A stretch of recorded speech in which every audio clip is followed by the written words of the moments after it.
What just happened in the Gilded Age?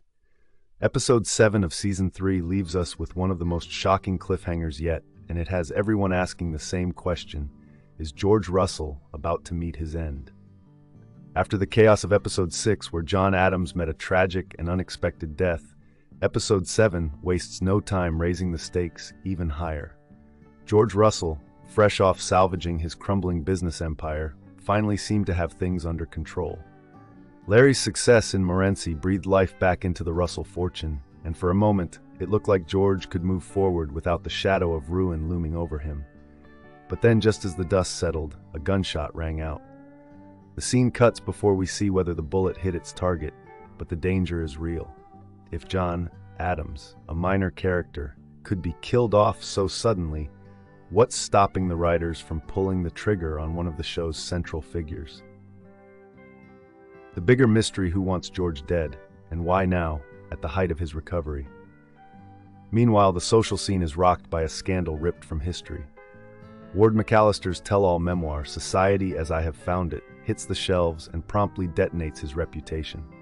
In high society, loose lips sink more than ships. They sink entire social empires. No matter how much influence Bertha Russell wields, even she can't protect him from the icy exile that follows.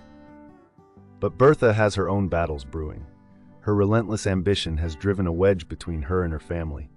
After forcing her daughter Gladys into a marriage for status, she now finds herself alienated from both George and Larry.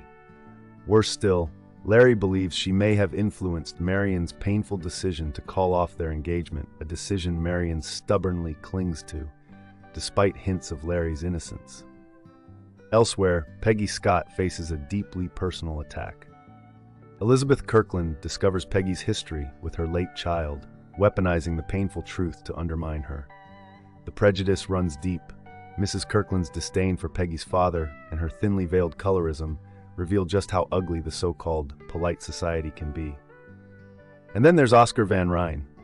Still reeling from John Adams' death, Oscar is a man in mourning. Though we don't see a funeral, we see his grief raw, heavy, and unguarded. But in a rare moment of tenderness, Marion assures him she knows the truth about his relationship with John and accepts him without judgment. It's a glimmer of hope in an otherwise bleak hour.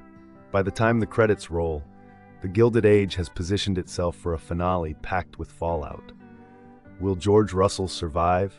Will Marion and Larry reconcile? Can Bertha rebuild her fractured family, or has her ambition finally cost her everything?